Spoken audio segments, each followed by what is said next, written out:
Good morning. Welcome to 4 by 8 Paper Stuff. This is Beth. We are still in our Michael Palin traveling full circle from the Ring of Fire around the Pacific Ocean, and we are in Australia. And I comboed 3 layers here of paper on Procreate. I had to get a new iPad because my other one was 6 years old and it was starting to act up. And I haven't bought an iPad in 6 years, $1,200. But I got an iPad Pro because that's what you have to use for Procreate and for the iPad Pencil and everything, and I love doing that. So I think a regular iPad is about $800 now. Crazy, crazy. But I love my Apple, and I'm not going to change. So it is what it is. This is paper that I made. It has Aborigine art on it. It has some kind of and underneath that I can lighten the layer of stuff, and underneath it was some abstract stuff that I changed over to black and white. And then I put the Aborigine on top, which is a dusty rose brown. And this other piece of paper is, what is this? This is Tomoe River paper that had watercolor on it, and I used a corner of it and did my journaling. And the journaling is not mine. It's not mine. It's Michael Palin's. Day 126. Up here in the green and scrub north, which Australia's called the top end, we are as close to Singapore as Sydney. In the blazing heat of the afternoon, I see my first emu.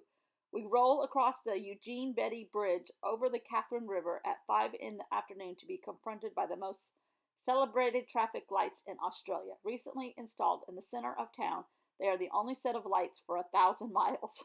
This is leaving Darwin, I think. And I'm not sure. This might be coming into Alice Springs, I think, because that's where he went. But I ended up um, doing a lot of dots on this paper, and they're very subtle. Now, I pulled the circles out of the little tiny square pieces from those miniature tablets, and they're all the same kind of dusty rose along in there. And then I just started doodling, and then I put their centers 3 in a row and 1 at the top. And I made all these little dots around them, which are very, very subtle. That's metallic gold, which is very subtle, and you probably can't even see it on the camera. But well, yeah, you can see a little bit right there. But the dots are indicative of the Aborigine and Indigenous people of Australia's art. And they use a lot of it in their fabric. They use a lot of it in their paintings. And I love the pattern that it makes.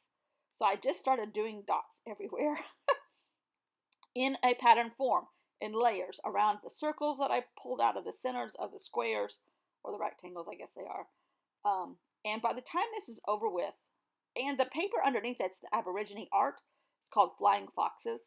And I just thought it was rather interesting looking. I put it sideways, and then I did the dots. And I have the dots going on the piece of painted Tomoe River paper, um, and dots around the edge of that. I love how this turned out, and it's very subtle as far as the ode to the Aborigine and Indigenous peoples art, which I love. I think it's gorgeous.